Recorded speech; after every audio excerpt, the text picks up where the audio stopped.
What's up, friends of the good mood? This is Manny, and welcome to this special video right here. My own War Robots account versus the Battle Rack account that you all guys know from the videos with all the Mk2 things and all that, right?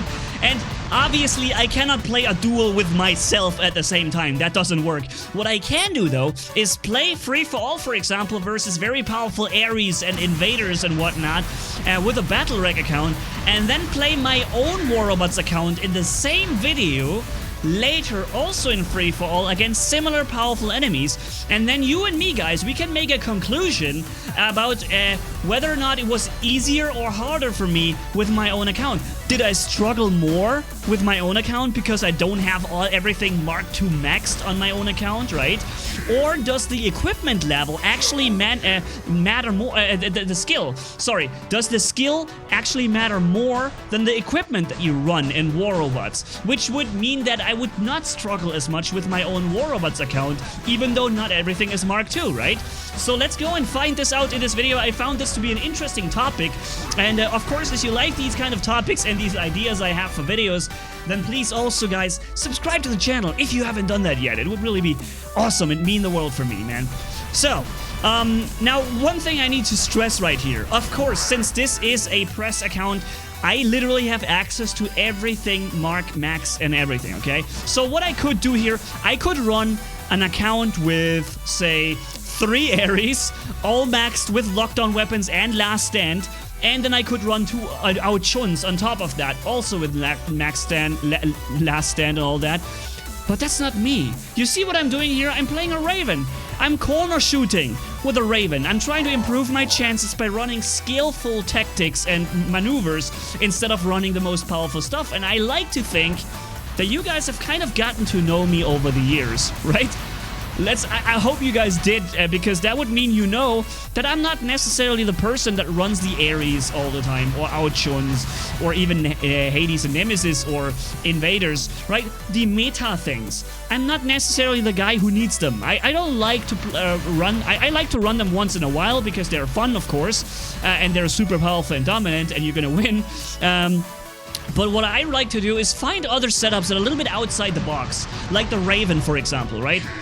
Or the Strider. You know how much I love the Strider? You probably have seen some of my videos with a Strider, and if not, here's a video with a Strider for you guys, where I show you, in the upper right corner, you can click on it directly, and where I show you what I can do with just a Strider. A robot that does not have stealth, no resistance, no shield, only one thing, mobility. And if you have some good piloting skill in this game, and do some good, you know your surroundings in War Robots, then you can make that that mobility count so much that you can actually counter even the strongest robots with it. The same goes for the Raven, right? That's why I love the Raven so much too. The mobility is there. And also here I'm playing the Spectre. In my opinion, still one of the strongest robots in the game, simply because basically what you have here, you have the highest firepower in the game combined with stealth jump. How can this not be a good thing, right? It's no longer the first robot, the best robot anymore, but I would still say it's among the best robots still. Among the top 6 or something, right? Yeah, so, and with 4 Orkans, you can send splash damage around the corner without exposing yourself to enemy firepower, and I guess that makes kind of the difference here that makes this robot so interesting and still very dominant. So one thing I'm running for you guys right here, in addition to the Raven and some other things. And what I really like to find out with you guys here, and that's the point of this video, as I've said initially. By the way, I'm letting myself get killed by the other guy. You see this guy? He is second. He is the one closest to becoming first. And that's why I'm okay with not giving him the kill. I just make sure he's not coming out. Meanwhile, I let myself get killed by enemy 3. I can't avoid the death anyways. They're from both sides. So I had to die right there. And I'd rather die from the guy who is not currently being second, sorry. Alright? And if he was first, the same thing would apply. So, now let's see what we can do here. I'm not using my stealth jump. I could have used the stealth jump, but I always try to keep the stealth jump for as long as I need, because who knows where the next guy spawns, right? And when I need the stealth again. Oh, wait a minute, I already had it used. Okay, sorry, never mind what I just said. I had the stealth jump used already. I didn't see that. Okay, well, my bad, sorry. But usually that's what I like to do. I usually don't use stealth jump just to get quicker from point 1 to point B. What? point A to point B. I usually try to use the stealth jump only when I really need it to save myself. In this case here, for example, we have an Aoguang. And by the way, I've read a comment of somebody in the comment section, I'm not sure which name it was, sorry buddy, who said, hey man, you should really do a little bit more Aoguang, because the Aoguang is actually one of the best robots in the game. And I tend to agree, it's really a really good robot. I may not place it in the top 3, but it's a really strong robot because resistance cannot be countered. The stealth from the Aochun can actually be countered, the resistance on the Aoguang cannot. It will always be there when you are flying, right? So it's a really good setup, and I may do a little bit more videos with the Aoguang. Also, if you like that, then please stay tuned on the channel. Now we're playing my own account here in War Robots. Did I show my own? Here is my own account here. You see it? And if you want to see the weapons that we're running here, then switch to this. This is my own account right here. Not everything Mark II. You see there's only a few things actually Mark II. Most of the things are actually Mark I. The Strider is only level 11 Mark I right now. Hize with 11 Scourge and 12 Scourge, but all Mark I. Hize with Orkan, still a bit older setups. And then we have one Fenrir. One Fenrir, and I really spent, let's put it like this, I spent a lot of effort into upgrading the Fenrir. You can think of that yourself, what this means, by getting it Mark II 12 here, because I wanted it so bad. I wanted one strong tank, one robot that I do not have to run away with, one robot that I can just play and be strong with, right? And that's this one that I have Mark II now. And then I have a Spectre with Vortex, of course. This is my own account right there, and that we're running right here in this video now, okay? So, and the point, as I said in this video, is to figure out, do I struggle more with my own account, right? Do I have to be more careful? Is it gonna be harder for me to win? I'm already corner shooting here and making him use his shield, which is good for me. I can now stay around the corner in safety, absorb some damage here, and then when his ability is used, I come out and I flatten him. Unfortunately, I'm very unlucky here on the Pursuer, got the kill with his shotguns, and that was very unlucky right there. Oh man. But yeah, I'm gonna get him at least, so I did get something in return for this. I didn't go out with nothing, thankfully. So, 1 kill gotten so far, and you see the most of the, I do have one last stand, level 5 or 6 on the Strider. So the Strider I'm going to show you later, that I also referred to before, I do have a last stand on it, because I feel like it's really important on that one. It makes it really, like a really quick assassin, even against invaders, even against Ares with last stand too. You can fight them when you have it too.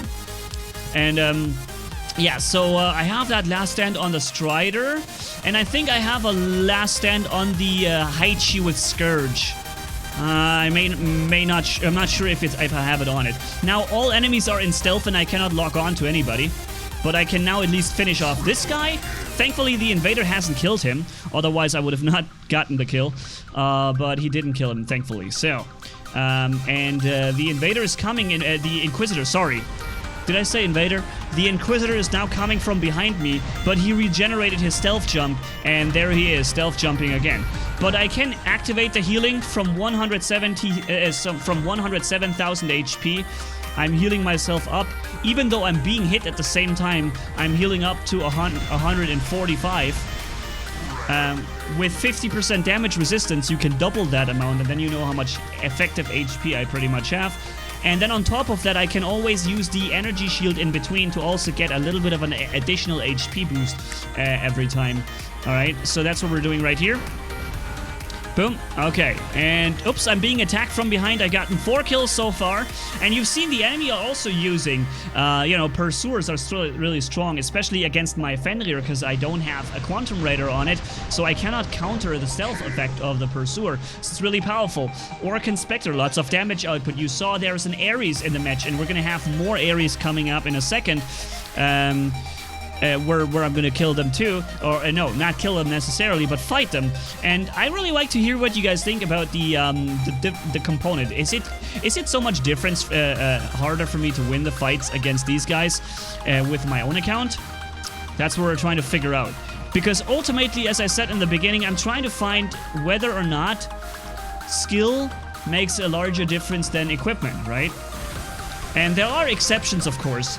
The one exception you see is right in front of us. It's a robot that has the Absorber Shield with unlimited health, has one of the highest mobilities in the game. It's running super fast, and you can't catch the Ares. and then it has these 8 weapons firing you from invincibility at the same time, right? And then when there's lockdown on it, which I am right now, I'm locked down, you can't even try to get into its shield. It's difficult, right? And the Ares is one of these setups where the more of these things you use, like Ares itself is already very powerful, okay? Then you combine it with lockdown, so that the enemy can no longer get inside your shield. Even if he has great piloting skills, he's just gonna be locked down. He can't get inside your shield and expose your only weakness you have, because he's locked down, he can't get in, right? So Ares with lockdown is yet another higher instance of this, where you have it even less likely to be able to succeed with piloting skill. And if you now have last stand on the Ares too, then you have the third and last instance where the more and more of these layers you put on top of each other, Ares, lockdown weapons, and last stand, the more of these layers you put on top, the less likely you're going to be able to succeed using skills. The less effective or the less important skill becomes in the game, because essentially what it is, it's just a game of setups, right? It just depends on what setup you have in this case, and the setup is so powerful by itself that that you won't really be able to succeed, not even with great piloting skills. This is one of the problems of the Ares here with these different layers, lockdown weapons and last stand. But that's one of the very few exceptions. You see here, I corner shooted the other Ares there, and I made him use his shield because he didn't want to take any more damage from me corner shooting him for free. So I exposed his shield, and now I'm getting hit from the Bulgazari to my right, unfortunately. But I'm still able to drop the full Ares right here, even though I was under pressure from this guy here with his Bulgazari, right? And unfortunately, I could have gotten a little bit of that Bulgazari, but I got killed. Triple kill for enemy 2 under the bridge. Interesting, with his Inquisitor. Alright. So we have a Trident Fury there, and I'm dodging away around the corner after taking the first hit. The Inquisitor has just used his stealth jump. Remember that, okay? Remember that I just made the Inquisitor use his stealth jump, because that means he no longer has stealth, and I do not need my Quantum Raider to fight him. I can fight him head on. I know he won't be able to stealth jump. Boom. Gotten them both with the quick assassin, the Strider that I wanted you to see the video in the upper right corner with, right? And yeah, 10 kills already, so we're almost getting to the same kill amount that we had with the Battle Wreck account before. A Dragoon Fury or something is shooting down the Ares, so he's activated the shield very early. And since he had to do this, I could just dash around the corner and real quick, you know, snack him here. And I still have my last stand, which I need now against the Fury with Zeus and Dragoons. And here we go. Boom, there you go, buddy. Nice. 12 kills, and I told you I'm gonna use that Strider a lot, didn't I? Once again, this is the account that we're running right now here, in case you want to stop it. And here it's interesting to say, I expected this to be a stealth jumper. I thought it's gonna be Spectre, Mercury, or Inquisitor, one of those, right? Because enemy 2 had an Inquisitor before. It could be that he spawned the same robot, and I wanted to bait him into the open. I wanted to go into the open to bait him to use the stealth jump. And guess what happened? Boop! He stealth jumped, and I was already expecting it to happen. I instantly dash around the corner, wait out his stealth jump, and now I have a choice, okay? We know my last stand is already lost. I do not have any last stand anymore. I only have 38,000 health. And he has Avengers, he's gonna, and Punishers. He does a lot of damage, so I probably won't be able to win in a head-on brawl with him anymore. I just don't have the necessary amount of HP. What I can do is use the mobility of this Strider very smart, bait him around the corner to be in the middle of the open with no cover, and then double dash behind some obstacle in some corner that I know is there. And now the tide turns in my favor, and now I have cover that I can use to my advantage and to bring this guy down really quickly. Without taking much damage myself, I didn't use my dashes to dash around him and try to win with no HP. I thought, hey, there is the cover behind me. I know it's there. Let's utilize that to my advantage. And this way I was able to win a fight that otherwise I would have not been able to win. 13 kills. How many did we have with the other match before? Hold on. Just gonna find out how many kills. 13, it was also 13 kills. So both matches scored exactly 13 kills, 2.12 million damage here. And here on this one, we have 2.2 million damage. I've done even more damage with my own account right here. And we saw 2 Ares fighting me at the same time, even with the Fenrir here with my own account. And we had powerful enemies stealth jumping left and right. So there wasn't really like Leo or Natasha's or Griffin, some kinds of pushovers in the game, right? So let's draw a conclusion, guys, and I want you guys to draw the conclusion with me down in the comments of this video. Make sure to comment what you think. Did I struggle a lot more? Was it more or less the same? Does piloting skill really matter in the game, or is it a numbers game? Is it a game of setups where it's only depending on what setups you have whether or not you're gonna win or not, right? What do you think, guys? All right, but as I said already, the Ares with Lockdown and Last Stand, it's too crazy. The combination out of those things, there it becomes less efficient to how much you can use your skill against it. But most of the time, I think, most setups, what do you think? All right, so can't wait to read your comments. Thank you guys so much for watching. If you enjoyed this video, leave a like and comment down below, and if you haven't already, hit subscribe, as brutal as a man can hit for more. Thanks for watching, have a good one, until next time.